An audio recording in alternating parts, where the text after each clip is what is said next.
Hey, just a little bit more technical difficulties, no big problem. We're working with some challenging video equipment this time around, but thank you for indulging us. Yeah. We're on minute what? Probably minute 110 now. Yeah. If you're this far along, congratulations. Hopefully we leave This you thing's some gonna get like golden 16 nuggets. views. Like all your other ones were like a lot of views, and everyone's like, I don't care Oh, about no. Brody. I don't care what he has to say. About I know. anything. So you mentioned some good Sure. good people kind of throughout this, and we'll Yeah. definitely tag them because I love getting them involved in our conversations. Yeah. We kind of left off with Spec Ops. Yeah, Spec Ops and the first strikes and double trouble. So so with Spec Ops, their back player used to be, like I said, called the Hammer, and they'd have the double trouble and DA5 and all that. And those were scary guns. They sucked going up against. But now I really like it where it's going now because the problem with that was it was a lot of paint. It was really expensive, you know. And there were some loadouts that were really cool. Like I remember a guy had like a full-on backpack and like tubes that came down. Nice. I think he came to Aliens and Rockies, and he had like some crazy loader and things Version like that. 1 max loader. Yeah, they do that now with the backpack and the big canister. But yeah. And so the problem is it's hard to get someone into that, and then like have them show up to like a normal field, you know, just like an outlaw field, and pull that sucker out. Like everyone's gonna be like, no, I am not playing against that guy. And so it kind of created this weird like you know, kind of dead spot.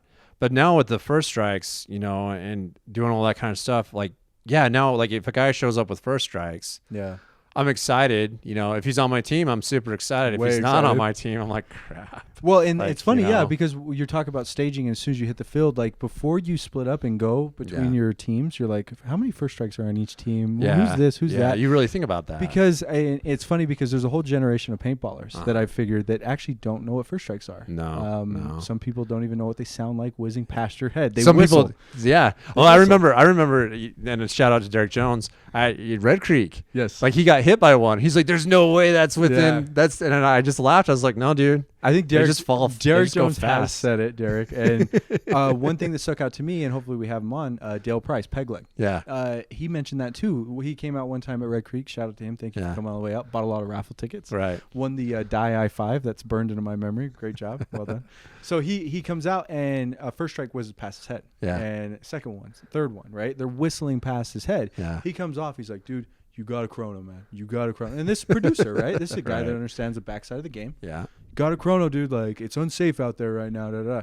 And I radio. I was like, Mike, you know, go figure this out. What's going on over there? Who's shooting him?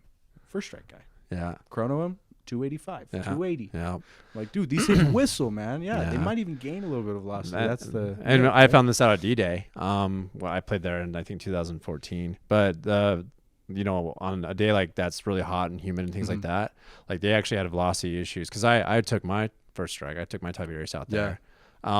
They actually don't vary in velocity really at all. Like, I mean, if anything, they get slow because like they'll leave like little residue in the barrel. Okay. But with the humidity and the temperature, like paintballs swell, first strikes don't swell. Yes. And so they actually will just stay consistent every single time. But it is always funny, you know, because I do remember that with Eric when he got nailed. He's like, he's going way too fast. It's like, no, dude, these things just hurt. Yeah, they just hurt. Yeah, and it's like it's the assumed risk of our game because I have no problem getting tatted on a good play. Yeah. And I know what I'm up against, or even I'm looking the wrong way, boom, boom, take two, right? Sure. Everyone gets mad after you put your gun up and you get tatted again. Yeah. It's just like, oh, I want to turn and shoot so bad. Yeah, and I've had that happen it's interesting. so many times. Yeah. It's but everyone has those stories. Yeah. You know? And that pain is like, you get hit with a first strike and you're like, dude, it's in the same category of you getting hit by a paintball, but you're upset because it did hurt a little bit more. Or you get hit and now you don't know where it came from. The first strikes can come out of nowhere, dude. Well, yeah, and also, I mean, it's just the way that the paintball is or the first strike is made because, you know, paintball breaks and the energy dissipates, you know. Yeah. Where first strike, shell. the what's it called? The sabot is still intact, and so that energy still, like, you know, goes into Pushes you. all the way through. Yeah, and so, I mean, you know, but at the same time, like, am I in like the situation where it's like, oh, that dude has a first strike, I don't want to play anymore? No. It hurts a little bit more. Like, I would say that getting nailed at a first strike really at any distance hurts about as much as getting nailed by a paintball at like 20 feet. Like it's not ideal. it sucks when it happens, but it's just like, okay. But we also don't want to become airsoft where we have engagement distances and weights and BBs and exchanges and math, right? Yeah. we want stuff that's Point pretty straightforward. Yeah. Point shoot. I know there's a couple people that have said, hey, no first strikes here, no first strikes for this, and it's just kind of like, you're limiting yourself a little bit, and it limits yourself as a producer to not do certain things and do some cool stuff, and you don't want to limit the field when the pie is already so small. Right, and I think honestly that's kind of really, in a lot of ways, first strikes have really kind of saved woods ball. In a big I completely agree. You know, because there was MagFed and there's always MagFed around, but it just never caught on. There was no advantage to it, you know. And now there's an actual advantage of playing MagFed with the first strike round, you know. And you're not.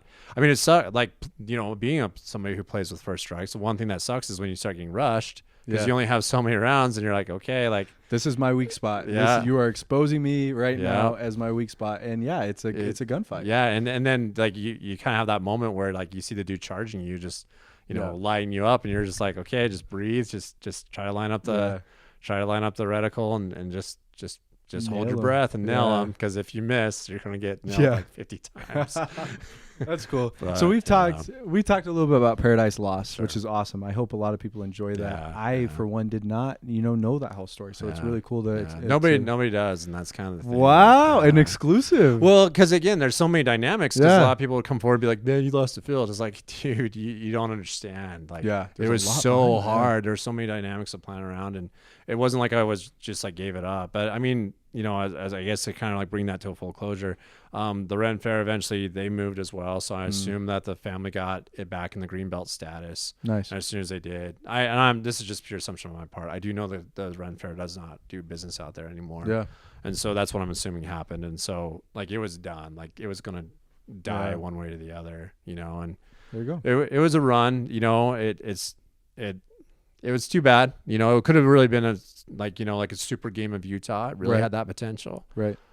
And that's sad, but I don't regret taking the plunge. I would have regretted not taking the risk, even though I lost, you know, money and things like that. You know, I'd say you probably, I look at it, and we talked about this before, you know, the way I evaluate it is like, you know, it's like that's a semester of college, you know. Yeah. I learned as much as probably a semester or two of college, and I spent probably about as much or lost as much. Yeah. But, you know, I learned a lot about myself. I learned about a lot with like working with people and this brings up a good question. Different things. What's your aspiration beyond that? Would you want to do Paradise Lost version 2, or what do you think? I don't know. Like if in a perfect world, I could buy land that was somewhere nearby.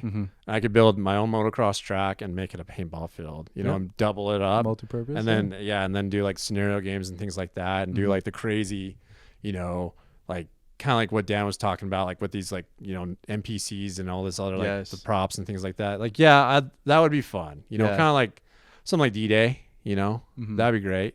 But no, for me, I'm kind of in a weird spot, just because, you know, trying to support Ogden paintball for so long, right? You know, and throwing things out into the ether and not really hearing anything back. And like I said, kind of at the beginning, you know, if people want to go out and play, like I'm totally glad to go out and support. Yeah. But if I have to try to drag people to come play or go to the racetrack, the bike's already loaded. I'm on the track. It's such an emotional pool, because I got friends that I've drug along for a long time, and people that don't enjoy it as much as I do. Exactly. And it was last year that I kind of had that realization. I'm like, man, am I just being that guy that only talks, you know, so one-sided that I only talk this when I get in front of someone?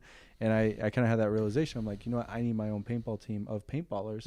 And now I have more paintball friends internally that I'll hit up, and I have 5 or 10 of them out there at any given time. And it's like, that's nice, where someone wants to come and doesn't care about the drive and does the whole thing. Right. Yeah. No, exactly. And that's kind of where I've kind of gone to as well. It's like, okay, like I'm pulling all these guys along, and you know, I'd even like buy them guns for their birthdays and things like that. Yeah. I was that jerk. I was like, no, you have to play. You can't make an excuse. They open up. Ha ha ha. The whole thing is complete.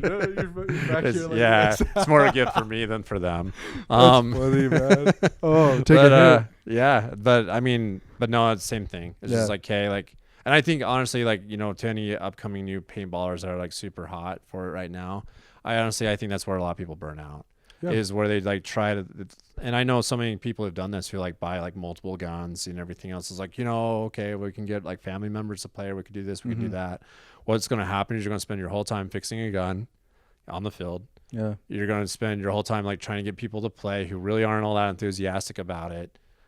And it's just an exercise in frustration because you don't really get what you want out of it at the end of the day. True. And so a lot of people just kind of like, you know what, it's just too much of a hassle. So my advice for anybody that's new, getting into it, like, you know, if you can bring your friends and your family into it, you know, kudos, but spend your energy more in the community and supporting like local players and local fields and things like that, because that would be a lot more fulfilling relationship to this sport hobby than trying to recruit people who like cold, you know. Agreed. It's just too hard. Yeah, there's the excitement behind doing some of this stuff. There's a lot of roadblocks nowadays. Yeah. It's just like, do I want to get really cold and go play in 20-degree weather? Do I want to even play in ideal conditions because I've got this going on and that going on? Yeah. I think and there's always a story. There's always the frozen paintball story. How many times have you heard that story? That's so weird. I've never ran into it at all. Every time I talk to somebody like, no man, I know this guy who like got shot by a frozen paintball and like penetrated his shoulder and went like clean on through. Yes. And I just look at him like, dude, that's impossible. And I tell him like the physics, like even if it was a glass marble, it's still not enough to penetrate and fly on through it. You crack a rib. If you got shot in the skull, like you'd probably be brain dead, you know, but it's not going to travel on through, dude. And even if it's frozen, it doesn't work like that. Like the oil doesn't freeze at There's some 32 really degrees. Weird like myths of that. Yeah. But I've had to like talk to so many people about that stupid story. Yeah. And it's just like, no, it's impossible. No, man. I know. I saw it. No, you didn't. No, you didn't. That's funny. But as we kind of close this podcast, I love Paradise Lost. I love the player experience and your take on your loadout and what you do now. Yeah. The one thing that I want to mention here is early on in our relationship, probably before we actually did a game, maybe one game total. I think we did one or two. Sure. Because you had a concept of the field and what we had. Yeah. You sent me a video, and I'm going to give you some shit here because it was kind of like VHS quality, like, oh come on, like dude. It was come like on, it wasn't VH. It was a weird video, but it comes from the archives of YouTube, and I watched it and I'm like, man, I was like, what did Brody send me? He sent me like some 40-minute pixelated video, and I start watching it, and it's this guy that is tasked Willis. You know Willis. Him. Yeah, here. He's tasked to take on two objectives, and it's like this little survivalist, not really survival, it's like military type training. Yeah. And the gist of it is he takes on two different objectives. There's small squadrons defending those objectives. Don't know really when he's going to arrive. I think it's like over the course of a couple of days or a night or something. Yeah, yeah. And he gets to choose and kind of play out this role, I think, as a single player, as one guy. Yeah, yeah. So essentially it's kind of like, I think it's called like Spec Ops something, Spec Ops Operations or whatever. It came out in 2005, so it's not that old. But I'm stretching the truth there. But no, yeah. So it's a guy who's a Navy SEAL. I think he was actually a special operator, and so like the cast or the producers kind of have this like, okay, what is this operation actually like? Yeah, let's go ahead and get people who are, you know, military veterans, and let's give them agendas and goals and things like that. Nice. So he runs around with simulations, you know, and some of it is kind of like, you know, it's like, okay, it didn't really happen like that. That's just insane. Sure. But it was really kind of cool because, you know, you had props and you had to have like you had to, you know, like pick locks and kind of rappel down buildings and things like that. So it was like really kind of an interesting thing. Where I was going with that is you send me that and I'm just like, man, this is immersive. This is cool. This is niche of niche. Like we're already a niche sport kind of, and now MagFed is that. And now if you want to say, hey, we're going to do battle royale and no one's going to have a gun in the beginning, everyone's like, whoa, like this is like all the way down to like something really weird and strange. Like you almost go out for the, I don't like saying LARP when it comes to MagFed. I don't think it does it justice. Yeah. But if you want to immerse yourself in experience and now just use paintball as the catalyst, like experience first, paintball as the tool. You know what I mean? Yeah. That was my original idea when I was like, I want to draw lines between Call of Duty and this. Yeah. I don't care. I do care what we use, but paintball is the best for this. Yeah. And you sent me that video, and it really kind of sparked some ideas to where it's like, I want to create a community that just does this. You know what I mean? The guys that show up with their speedball markers, I do it too. And sure, you can go have fun and we can do it and play it this way today. Yeah. But I want that hardcore group where it's like, let's push the boundaries a little bit. Let's do some weird stuff. Let's do some fun stuff. You know, let's do some immersive stuff. Yeah. And we're lucky to be in a position with the field that we can do some of that. And I think even the surrounding landowners might even say, hey, if you want to do 180 acres, go ahead and do it. You know? And I think that sparked my memory. And I think you sent me that video with intention of like, dude, this would be cool. Yeah, definitely. And to build off that, you're saying, you know, create something that's so unique. It doesn't matter how far it is to drive. It doesn't matter. I think I was struggling with that of like, we got 30 people on the first turnout. You know, we got 50 on the next. I know we're building, but it's just like, I've got aspirations to make it 350, 500 people one day. Well, yeah. And I think, I mean, with something like that, I don't know if you could recreate that experience, but like my group, right? Mm-hmm. So I work in pharmaceuticals, and nutraceuticals. So like I work with a lot of people who are kind of like, you know, CEOs, like more kind of well-to-do. And there's what I call entrepreneurs and those suits, you know? Yeah. And suits are suits. They don't hate suits. But the entrepreneurs are fun to deal with because they enjoy it and they like that kind of stuff. And so you could almost like, it's kind of the same crowd of like the people that go and hunt for sport, right? Uh-huh. And they like buy whatever, like a Creedmoor, you know, a 6.5 Creedmoor, like, you know, a $2,000 rifle. Yeah. They go and pay $10,000 to go to a ranch to shoot an elk at 100 yards. It's like, really? And then they feel good about themselves. But if you could somehow appeal to that crowd and be like, okay, like here's a scenario game, here's your objectives, here's a compass, you're gonna have to learn like all these things that you may have knew in Boy Scouts. You're gonna have to like kind of like climb up this rope or you know, here's the land. You are and your team are gonna have to try to figure out how to get to this objective. Yeah. You know, across 180 acres or whatever it is. I think there's potential there to where you can almost kind of like recreate, you know, and have an op force that maybe is another group of people and have competing. You know, the groups are obviously going to be much, much smaller, but you're dealing with a clientele that, you know, really want to have that kind of experience. I mean, we have media, movies, and everything else that have that. So if you can go think of some way to recreate that, or a core group of players that want to do that and be like, you know, I think that'd be awesome. It's like, okay, here's your map. Yeah. The objective is at these compass coordinates. Figure it out. Yeah. And so it's just like, okay, like crap. Like I have to use my brain and I have to actually like think about this and I have to like think like a special operator. Yeah. Now and then you get to there and it's locked. Like figure it out, you know?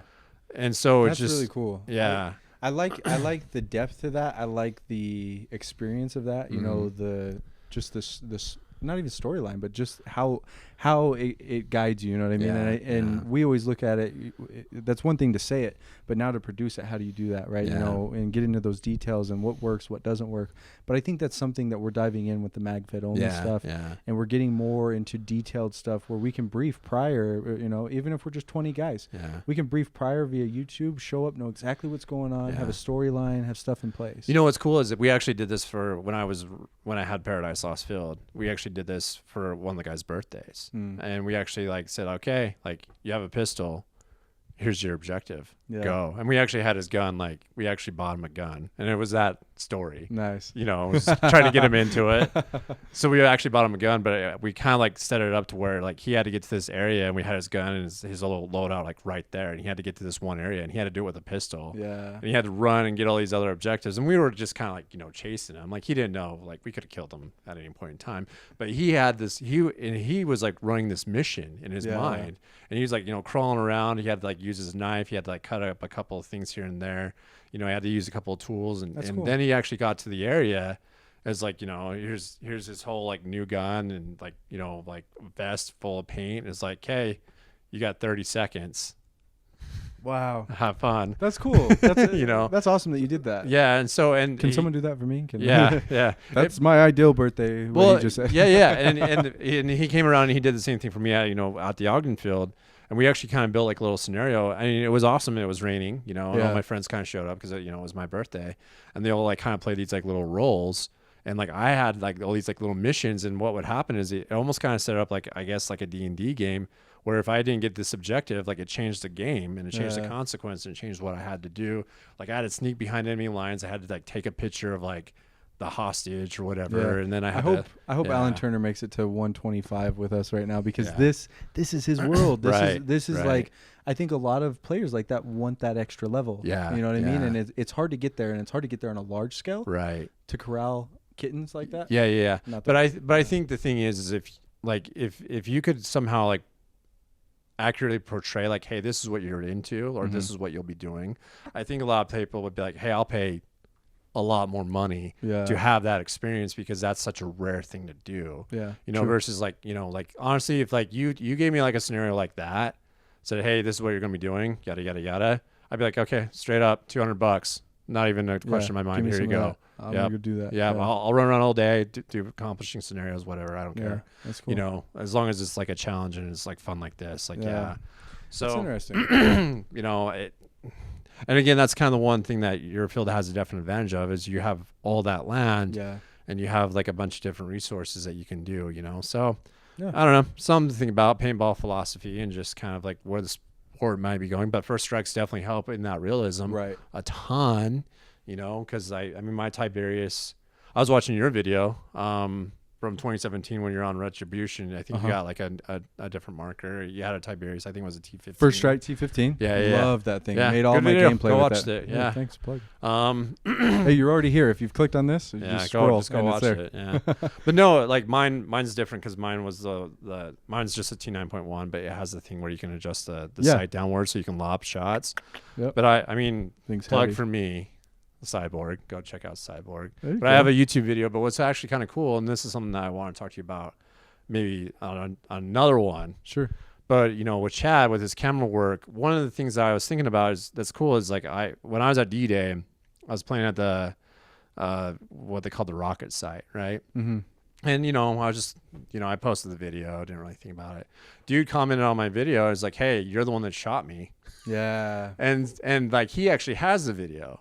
So it was actually kind of funny, because I actually last night I looked up the video, and I was like, and I actually timed both our perspectives. You get to see it. Yeah, I opened up in both windows, so I see when he actually runs, you know, up to the rocket, and I see like my gun just put it right on his head. That's awesome. And just like hit him off. But you know, another thing too, like, you know, maybe in the future, you know, with the big team battles, and this is kind of where I think paintball needs to go if it's going to survive. Sure. Is it has to rely a lot more on like those video game moments, like the Call of Duty moments. Yeah. And like, if you can somehow get like, you know, because a lot of people have GoPros now, a lot of people have cameras. I mean, you know, a lot of people do. And you do ask for this a lot, you know, like you ask for any sort of media or camera work or anything else like that.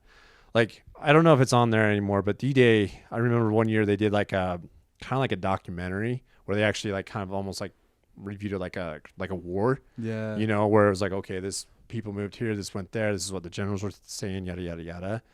What I was kind of thinking is like, if there's some way that where like we can create like a oh dang, you're good. We're so good. That's SD card. Oh, okay. SD card's out there. We lost video. That's fine. Okay. Go ahead. So if you can create some sort of hierarchy where you can say like, hey, here are my cool moments. Like, here's my SIM card. Here's my video. These are my cool moments, you know? Yeah. And you can kind of pass that up the chain. You can almost kind of build like a whole like webisode of like, hey, here's Red Creek 2021. Right. And instead of like, you know, because like the problem with videos, you know, paintball videos, is you have people who like are playing, and that's cool, but you don't have any battlefield awareness. You don't really know what's going on. As a viewer, and then you just kind of watch the guy kind of just sit. Yeah. And you don't really know what he's doing. But if you can somehow like get a bunch of those videos together to where you can go like, okay, here's a dude that runs, he gets shot, you know, he got shot by this person. Okay, now that's kind of like slowed down. We'll cut over to this guy, do this, and then kind of like an overview of like, okay, this is the force that's going in here or going in there. Yeah. I think honestly that's where, if we want paintball to really grow, that's what we're going to have to do, is you almost have to like recreate that Call of Duty experience as far as like social media goes. Sure. You know, and a lot of people like Nightmare PB, I think. Nightmare Pinball, yeah. Yeah. He's done a really good like one-on-one video, and it looks like your 2017 video was kind of in the format of that. Yeah, so my inspiration came from Hidden Hedgehog, Alabaster Slim, and Nightmare PB. Those are kind of that big group that creates awesome content. Right. Hidden Hedgehog does some great storytelling where it is immersive, and it feels like a role-playing game. It feels like an FPS, a first-person shooter. And I think I love that. I love that idea. One of my ideas in all of this was to do like a 2-on-2 battle. Everyone had a GoPro. Yeah. So you have all the perspectives, and you have stagnant cameras and drone, and it's just like you have everything where it's nothing is missing. Chad does a great job of that. And technically, Chad only gets one perspective. When his head rush guys fight each other, he gets both perspectives, and that's awesome. But it's like to get that full 360 VR almost thing, right? Yeah. And I think that's kind of where Speedball kind of crapped out, in all honesty. And I'm not, I'm sure a lot of people who are pro Speedball will be like, you don't know what you're talking about. And you're absolutely right, 100%, because I'm not a Speedballer at all. But I do know this. It's boring to watch. Yes. It is boring to watch. And even in the professional level, like the games are too short. You don't really know what's going on unless you're actually like in the know. Yeah. So we're talking watchability outside of paintball, right? Because I think paintballers will sign up and watch that. One of the things that I was really impressed on. Some paintballers will. Some, maybe less, but you get the concept, you get the idea, the change of the field, and I think tournament players will sign up for that all day. I really fell in love with the documentary side. Yeah. Some of those documentaries on those and following the team and the idea and the path to glory. I was like, man, this is really well done. Yeah. And then here it is, paintball on a nice pedestal, but we're not getting into the ESPNs anymore. We're not hitting mainstream. It's just and we never. Speedball was like the one opportunity. I remember they were talking about maybe getting speedball into the Olympics and things like that. And I was like, maybe, but I just don't think it's not fun to watch. And again, it's kind of hard because I don't watch traditional sports either. I'll watch a supercross race. I'll watch a motocross race. And that's kind of like my parallel or what I'm comparing it to. Yeah. It's just in my mind, speedball, the rounds are too quick. It's too dynamic. You don't really know what's going on. Yeah. You don't really get invested in it. Where I think if you had like a woods ball game where you had drone footage, where you had two teams and we're like, oh, okay. And you can anticipate more before the player can anticipate, what's going to happen. So you know that he's about to walk up on three guys. Yeah. And he doesn't know that. See, and that's kind of the hard thing is the moments I actually enjoy watching speedball is when I know something that the player on the field doesn't, and I get to watch him react to it. So search this on YouTube. GI Sports over at Hollywood Sports Park. I think Empire Paintball did a series. I'm sure Bear DiGigio was involved in it. This is California stuff. And they sparked some media arrangement with Empire and they did really well on doing something like that on the 2v2 level, right? Where they used drone, they used anticipation, they used a format, a small CQB field that looked like something out of a gulag, like a 2v2 gulag type thing.